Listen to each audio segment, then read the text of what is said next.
So magandang hapon mga kababayan, nandito po tayo ngayon sa Consolacion, Cebu City. Magko-comment po tayo ngayon mga kababayan tungkol sa ating pinaka-the best na Vice President sa ating bansa.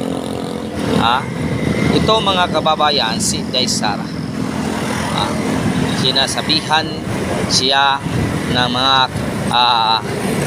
alipuris ng mga Marcos na magpa-psychological test. By the way mga kababayan, kung hindi pa ka na-subscribe sa aking channel, pa-subscribe naman, pa-like and share ang ating video. Then mga kababayan, may hinihiling lang ko sa inyo. Gagawa po tayo ng feeding program ngayong December 23. So sana wag kayong pa-share lang sa inyong mga blessing mga kababayan.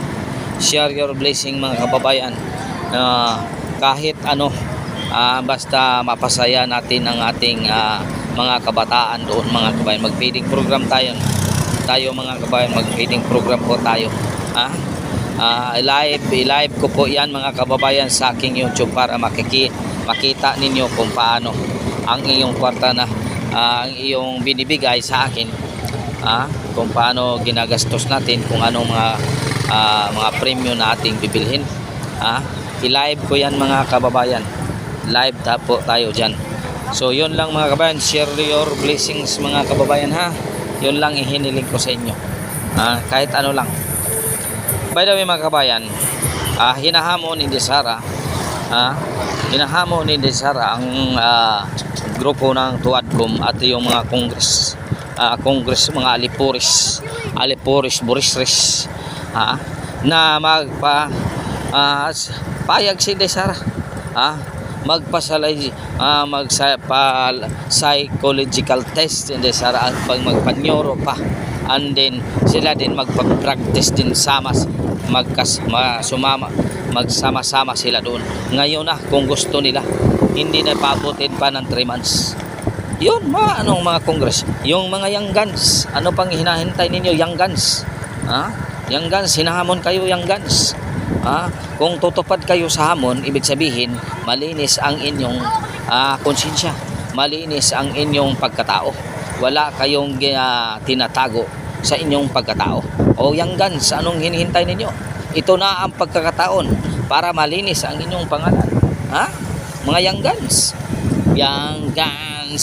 221 guns, give up to life, open my shoulder. Yan mga kababayan, young guns, ano pang hinihintay ninyo? Ito na ang pagkakataon ninyo, linisin ang inyong pagkatao. Young guns, hinahamon kayo, hinahamon kayo kung paano kayo, young guns, hinahamon kayo kung paano kayo, o papayag si Inday Sara sa hamon ninyo. Sinabihan pa ng Department of Justice, walang alam sa batas. O bakit? May alam sa batas. May alam sa batas, ang pagkakamali lang, ginagamit ang mali. Kaya hindi alam ang batas. Kahit mali gagawin, hindi sumusunod sa batas. So, ibig sabihin, walang alam sa batas. Kahit mali, papayag, gagamitin mo yan. Ano ka ba naman? Chief Justice ka? Ano ka naman? Boying? Si Boying, palagi kang mag-joke-joke, palagi kang joke-joke, Boying. Ginagamit mo, kaya kayo napahiya. Kaya kayo napahiya dahil sa kagagawa ninyo. Gagawa kayo ng mga movement na hindi sang-ayon sa batas. Ngayon, pahiya kayo, di ba? Pahiya talaga kayo. O ngayon, tapos iiyak at iyak kayo. Iiyak. Tapos sinagot kayo, iiyak kayo. Pa-press-con pa. Pag tinira nyo si Inday Sara, pa-press-con pa. Pag sinagot kayo ni Inday Sara, iiyak kayo. Ngayon, anong mangyari? Iiyak ka. Talaga totoo naman. Wala kayong alam sa batas. Kahit nga bakit nyo bibigyan ng anumang mga bagay ang pulis na halabag sa batas. Gagawin kayo, tanim bala pa kayo. Ano pa? Ano pang itatanim ninyo? Tanim kamote? Tanim saging? Gagawin nyo lang ang lahat para makapagtanim kayo. Ngayon, pag iba na ang administrasyon, iba na ang administrasyon, siguro, pag iba na ang administrasyon, talagang mananagot kayo. Mananagot kayo pag iba na ang administrasyon. Siguro, kaliwat kanan ang investigasyon sa inyo. Kaliwat kanan talaga ang investigasyon sa inyo. Yun ang totoo mga kababayan. Nandito po tayo ngayon sa konsolasyon mga kababayan. Hugan, konsolasyon. Tingnan mo.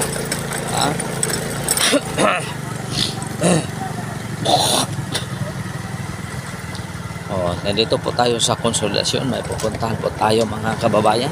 Ito talaga kahit wala na tayong pera, mag-okasyon lang tayo pag-download sa ating mga kapitbahay sa hulog-hulog piso para naman makapag-download tayo, makapag-update tayo sa ating mga kababayan. So maraming salamat mga kababayan. God is good all the time. All the time God is good. With Senior kaninyong tanan mga kababayan. With Senior kaninyong tanan. Maraming